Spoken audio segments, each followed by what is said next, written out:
who is getting in the 3-loss SEC teams right now. High tide. High tide.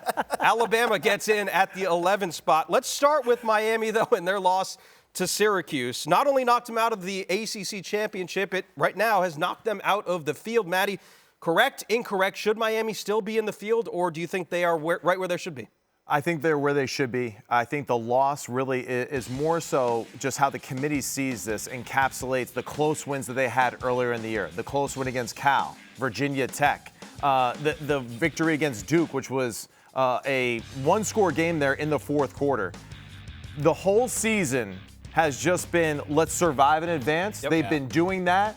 And because they have tripped over themselves here in these last few weeks against Georgia Tech and now Syracuse, I feel like the committee has enough weapons really against them to say, all right, you are not one of the top 12 teams, or 11 teams, excuse me. And that is the reason why they're out now. I mean, right now you don't have any wins against a top 25 team. That's right. the key. That's Louisville and Duke. And that loss to Syracuse, it was tough. But we all saw that throughout the season where we said, hold on, Miami. That last game to close out the regular season is not an easy one because Kyle McCord and the Honda McCord baby, all right? He can go ahead and light you up when it comes down to the game.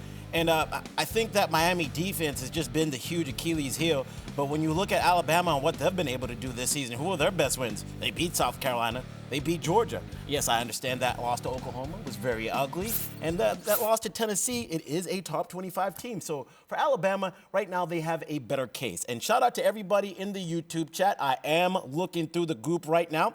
And Sam, somebody said it's not fair that several teams get in because they have cupcake schedules and basically play no good teams. Shout out, chat. What's your reaction to that? You could make that case for just about half of the playoff field, I think. Mm-hmm. You could make that case for Penn State.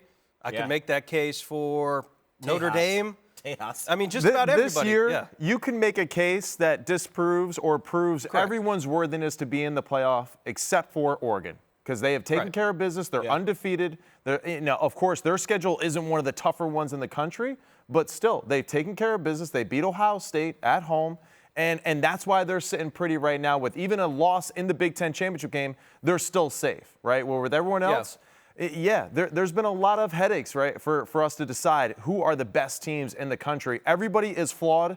The years of a team being dominant, the Nick Saban eras, undefeated, that stuff is over now. It's getting more and more like the NFL. Styles make fights, and that's how it's going to play out in the playoffs as well. Man, just looking at the chat right now, there's a lot of people upset about South Carolina, and I know you are a huge South Carolina fan. We'll get to it. We're going to get to South Carolina. I hear you, chat. I'm speaking for you, chat. And I'm with you, chat. Yes, because Maddie is absolutely with you, chat. So, but also, as we look at the 13 through 25 here, something to keep in mind for the ACC conversation is Clemson wins this Saturday, but ends up being ranked behind the Big 12 leaders. Let's say that's Arizona State.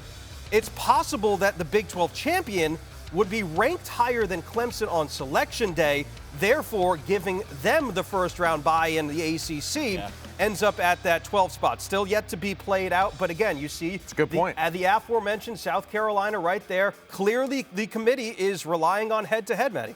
They are relying head-to-head, and that was something that I kind of gave a little pushback when we were discussing this show, right, leading up to it.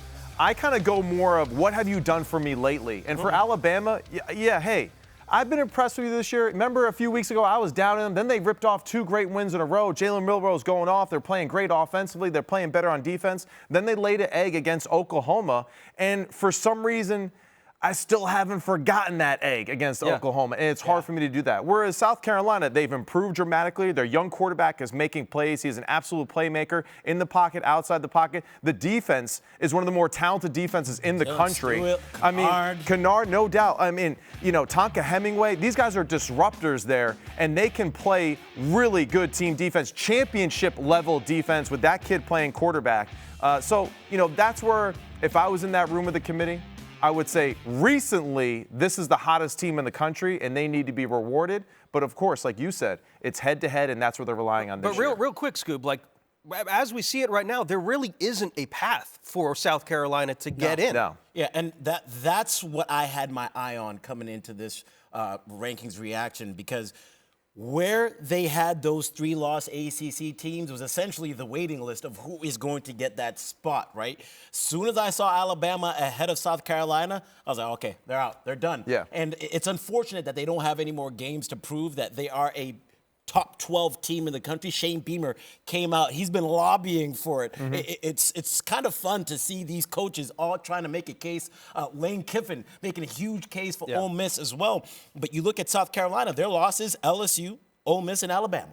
Yeah. Right? And unfortunately, you lost to Ole Miss and Alabama. And those are the two teams that are ahead of you. And head-to-head seems to matter. But there was one point where the playoff committee showed us that good losses mattered. Yeah. And now here we are, South Carolina. And that's what's interesting. The head-to-head, they did lose to those teams, but they also lost to teams that are in the top 25, correct, right? That are good football teams. Yep. And that's where I guess you can kind of make the case, too, for they deserve to be maybe ahead of an Alabama. Either they lost the head-to-head, right? Alabama losing to Oklahoma the way that they did, being absolutely dominated from start to finish. You know, that's where I feel like you can have that debate. Yeah, and shout out Chad again. One of the points made in here, that loss to LSU was without Sellers in the second half of that game. Hey, so yeah, and a lot of questionable calls in that one, too. Yeah. So. Yeah.